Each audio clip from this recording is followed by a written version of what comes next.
These are the ultra-wealthy who have created an entirely separate transportation system that most of us will never access. While commercial aviation connects the masses, private jets serve a different purpose entirely, and their existence reveals everything about power, inequality, and the price of convenience in modern society. In 1963, a small aircraft took off from Wichita, Kansas, that would forever change how the world's elite travel. It was the first Learjet, built by American inventor Bill Lear, and it could cruise at nearly 560 miles per hour. This was not just another airplane, it was the birth of an industry that would grow to be worth nearly $96 billion by 2024. But why do private jets exist at all? The answer goes far beyond simple luxury. Time drives everything. When you're running a Fortune 500 company or managing billion-dollar investments, every hour counts. Commercial aviation, for all its efficiency, operates on schedules that do not bend to individual needs.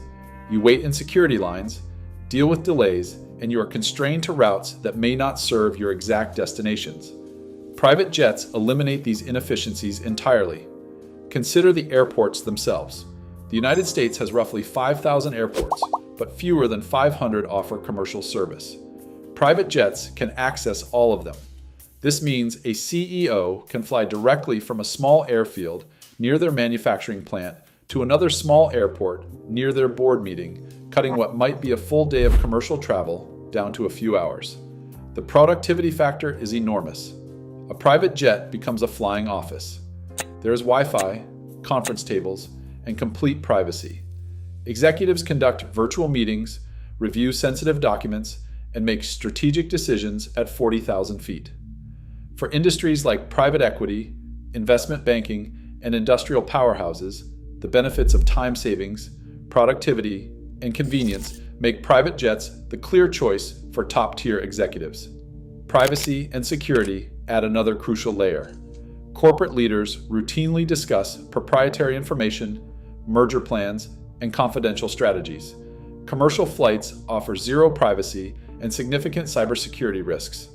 Private jets provide encrypted communication tools, firewalled internet, and completely controlled environments where sensitive conversations can happen without concern for industrial espionage or data breaches. Numbers tell the story of just how significant this industry has become. There are approximately 26,000 private aircraft worldwide, with the United States dominating ownership at 68% of the global fleet. In 2023 alone, more than 4.3 million private flights were conducted globally, totaling over 6.4 million flight hours. But here's what's surprising about who actually uses these jets. Only 3% of registered business jets are operated by Fortune 500 companies. The majority, 59%, are operated by companies with fewer than 500 employees. Small and medium-sized businesses have embraced private aviation as a competitive tool, allowing them to reach clients in markets that would otherwise be difficult to access efficiently.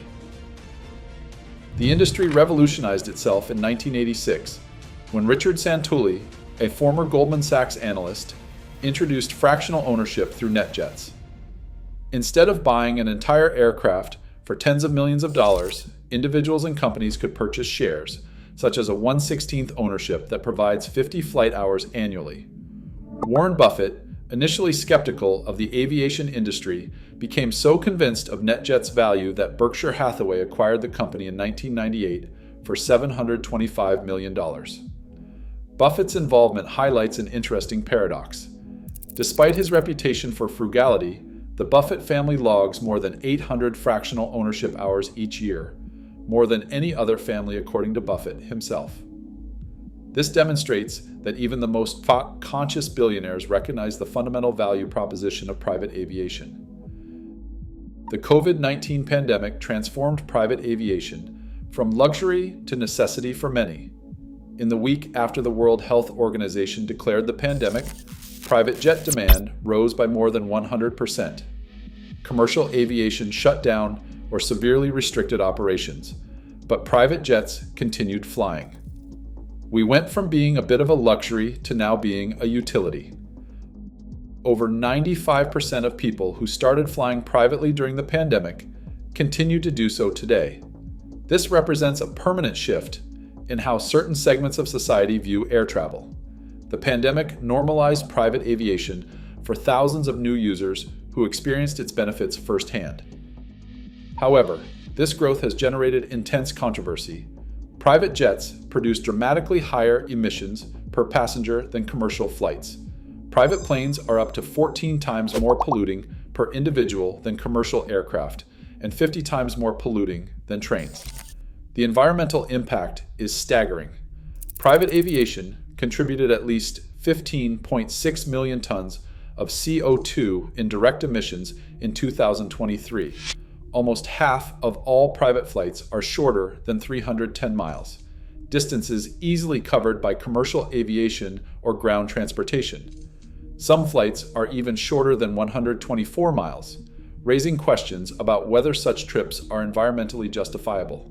Celebrity usage has intensified public criticism. Taylor Swift reportedly topped the charts for celebrity CO2 emissions from private flying. Elon Musk's private jet emissions produce roughly 5,497 tons of CO2 annually, equivalent to 834 years of emissions for the average person. When major events like the 2022 FIFA World Cup draw 1,846 private flights, or the COP28 Climate Conference generates 291 private flights, producing 3,800 tons of carbon, the optics become particularly problematic. The inequality aspect cuts deepest. If everybody in the world traveled like the billionaires that were covered in our study, we would overshoot the carbon budget within 2 days. Aviation represents 2.5% of global carbon emissions, yet only 1% of the world's population is responsible for about 50% of aviation emissions. This has prompted regulatory pressure. France banned short-haul flights where rail alternatives exist under 2.5 hours. Spain is considering similar measures. The industry faces increasing pressure to justify its environmental impact against its claimed business benefits. The industry's defense centers on scale and innovation.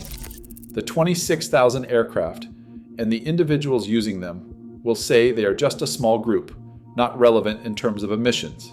But everybody else will look at that small group and say, these are the super emitters, and if they are not relevant, how can we be relevant? Private jet manufacturers are investing heavily in sustainable aviation fuel, hybrid technologies, and electric propulsion systems. Gulfstream recently delivered aircraft using sustainable aviation fuel blends. The industry argues that technological advancement, not elimination, is the path forward. The economics remain compelling for frequent flyers.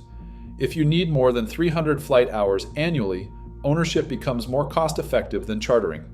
For less than 200 hours, chartering makes financial sense. Fractional ownership occupies the middle ground, with shares starting around $549,000 for a 1/16th share of a Honda jet. Looking ahead, the industry projects 12% growth in new deliveries for 2025, with a backlog of ordered but unbuilt aircraft valued at $51 billion. The market shows no signs of contracting, despite environmental criticism and economic uncertainties. Private jets exist because they solve real problems for people whose time and privacy have extraordinary value. They provide access to locations commercial aviation cannot reach, enable productivity that would otherwise be impossible, and offer security that has become essential in our interconnected world. Yet their existence also highlights profound inequality in how we address climate change and resource consumption.